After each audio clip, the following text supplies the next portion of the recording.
Ciao a tutti, oggi vorrei parlare con voi di qualcosa di diverso dalla solita tecnica, vorrei fare un po' di analisi di stile, ovvero vorrei cercare di capire insieme a voi alcune particolarità del modo di suonare di uno dei chitarristi che su questo canale ha riscosso molto successo. Sto parlando di Thomas Raggi, il chitarrista dei Måneskin, un gruppo che dopo la vittoria a Sanremo all'Eurovision stanno vivendo un momento musicale molto particolare, molto buono. Quindi in questo video vorrei cercare di analizzare il suo suono, ovvero la sua strumentazione e anche il suo modo di suonare, partendo dall'analisi dei riff e un'analisi un po' stilistica di quello che fa.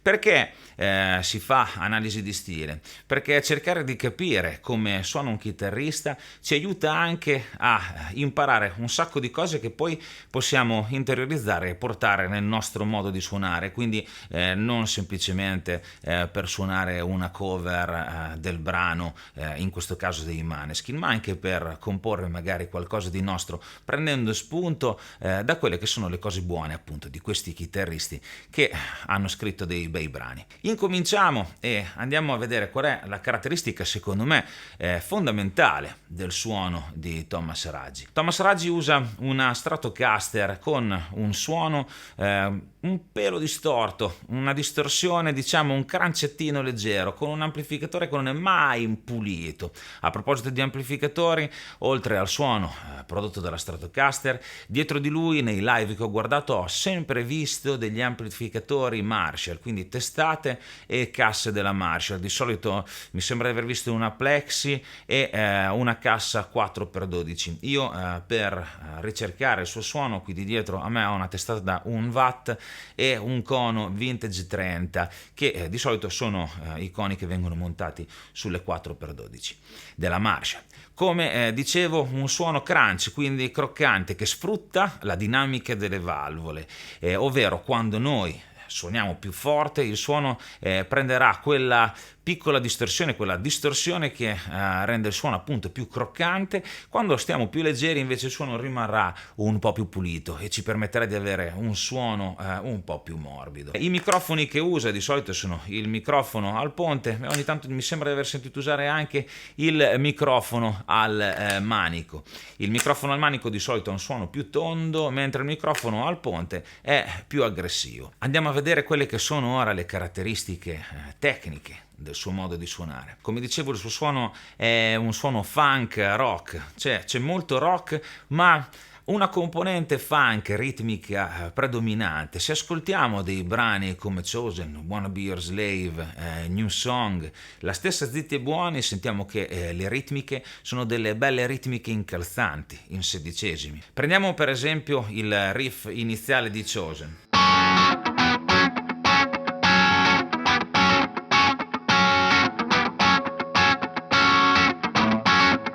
Come avete visto, la mia mano si muove in sedicesimi, sulle corde al canto, in una maniera molto funk.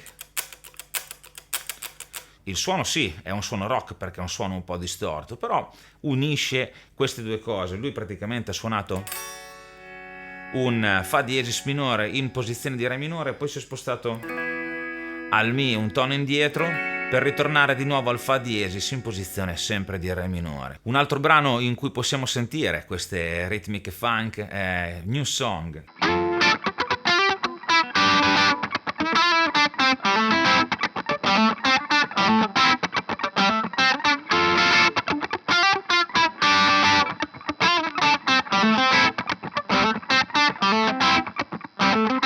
Come avete sentito, anche qui la ritmica è una ritmica in sedicesimi, tutta portata su forme di accordi al canto. Siamo partiti da quello che è un Re minore, siamo passati a un Sol e poi a un La minore, mettendo in mezzo delle note di passaggio, tutte con una ritmica sempre per sedicesimi. Quindi rifatto lentamente.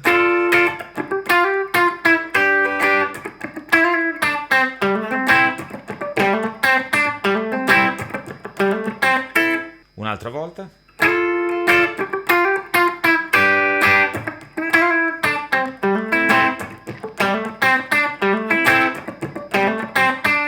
Questi sono fraseggi tipici del funk, ovvero quando si va sulla pentatonica, sulla forma di minore e si usa la pentatonica.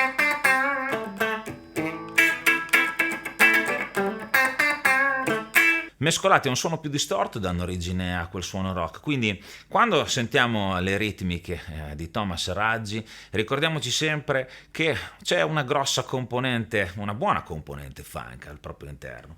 Un altro brano che mi viene in mente con una componente funk, un accompagnamento funk, questa volta un po' più lento, è l'introduzione di Morirò da Re.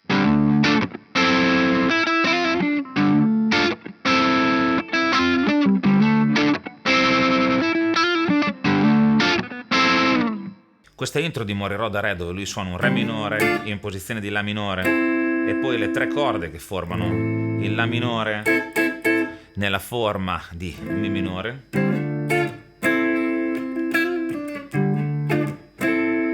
sono le stesse che troviamo poi nello special, sempre molto funkeggiante, di Zitti e Buoni, funk rock sempre, quindi quello dove si fa...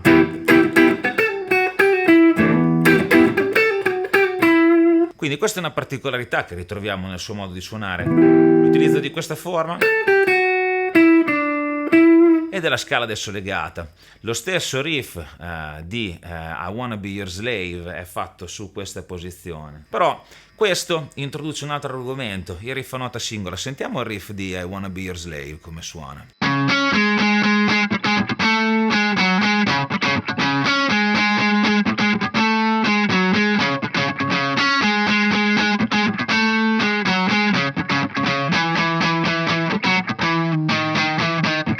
Come avete visto, anche per questo riff, con un suono un po' più cattivo, un po' più distorto, perché è suonato per note singole, la mia mano si è comunque mossa per sedicesimi.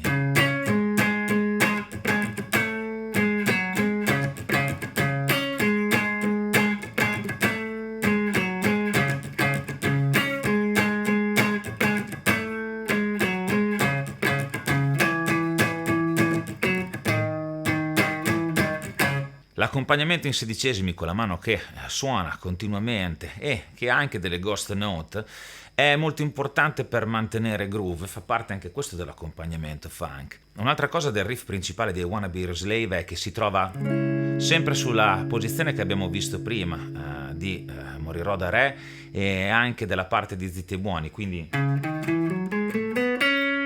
su questa scala.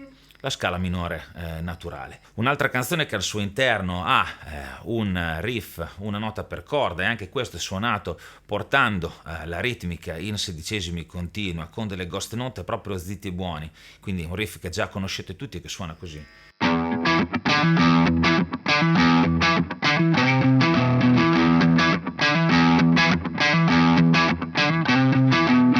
Se lo andiamo a suonare lentamente andremo a vedere che la nostra mano porterà questo tipo di groove. 1, 2, 3, 4, 1, 2, 3, 4.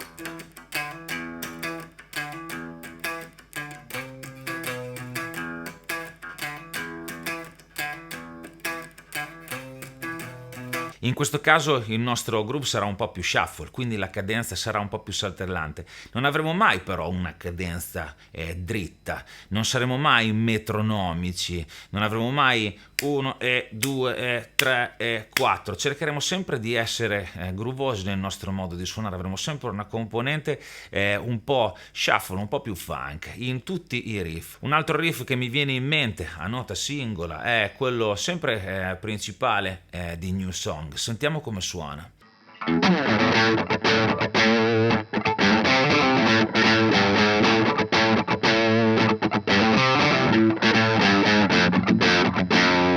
Bene, anche qui se avete sentito ho usato la mano che accompagnava sempre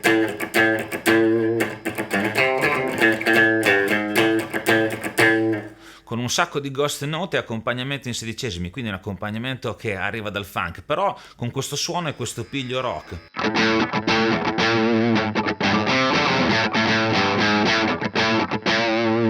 Un'altra particolarità di questi riff ad una nota con questa matrice funk, rock, è l'utilizzo della scala pentatonica. Il riff di Zitti e Buoni si trova sulla scala pentatonica di Mi minore, questo è sulla scala pentatonica del La minore. Quindi quando sentite un riff di questi, una nota per corda, provate la scala pentatonica minore, è una cosa molto particolare che di solito lui utilizza. Parlando di pentatoniche possiamo parlare di assoli. Ascoltando gli assoli di Thomas Raggi nei live mi è sembrato di sentire un chitarrista che è molto minimal, suona di solito una pentatonica minore utilizzando più che altro una cura e l'attenzione per il suono, più che lasciarsi andare a virtuosismi e a quintali di scale a velocità supersoniche. Prendo per esempio il solo di Wanna Be Your Slave, brano che abbiamo già visto e che è molto in voga,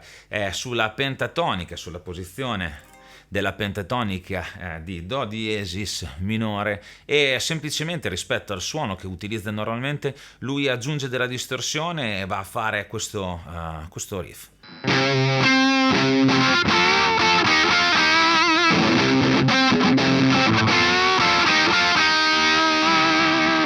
Andando ad analizzare quello che ha fatto, ho semplicemente suonato le ottave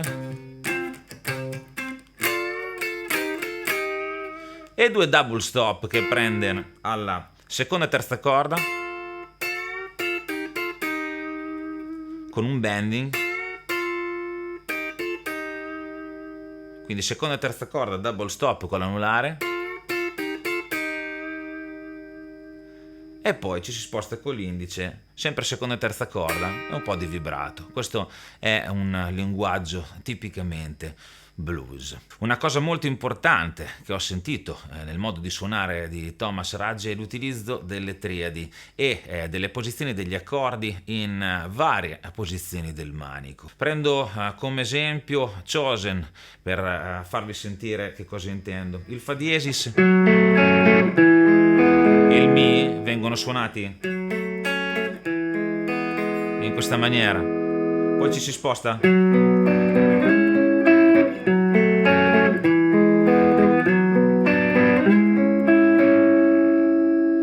a fare un Si minore e un Do diesis minore, suonando queste 3 corde, la seconda, la terza e la quarta corda, senza andare a prendere la tonica sulla quinta corda. Di solito la tonica la lascia suonare la bassista e molto spesso vedrete anche il Fa preso in questa forma, senza suonare il Mi cantino e il Mi basso e anche il Sol.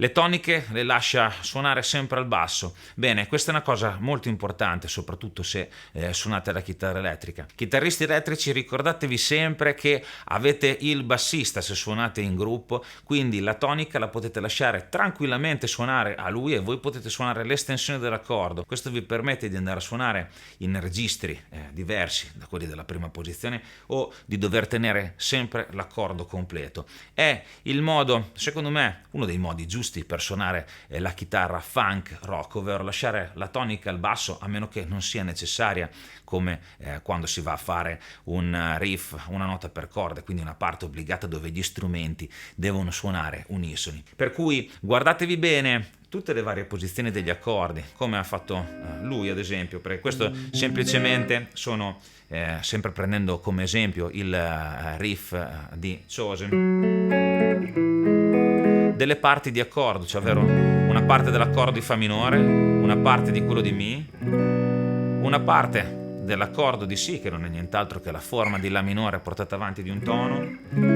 e la stessa cosa per il Do diesis. Un'ultima cosa che ho notato nei suoi live è il suo modo di arpeggiare. Di solito utilizza il plettro in bocca, che dopo al momento del bisogno lo riporta in mano e arpeggia con le dita. Quindi prendiamo ad esempio uno dei brani più famosi arpeggiati dei Maneskin.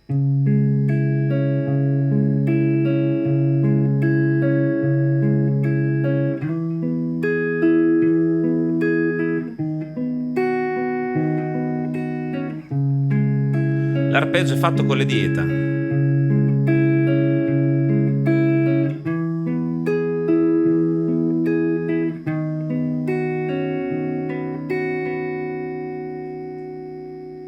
E questo si può sentire anche in Coraline. Se volete vedere l'arpeggio di Coraline dettagliato lo trovate su questo canale. Bene, queste erano alcune delle caratteristiche che ho colto del modo di suonare di Thomas Raggi. Se voi avete colto altre sfumature del suo modo di suonare, del suo linguaggio, potete condividerle qui sotto nella sezione dei commenti ad uso di tutti. E se questo video vi è piaciuto vi invito ad iscrivervi al canale, lasciare un like, commentate, condividete. Insomma, datemi una mano a far crescere il canale e noi ci vediamo alla prossima. Ciao!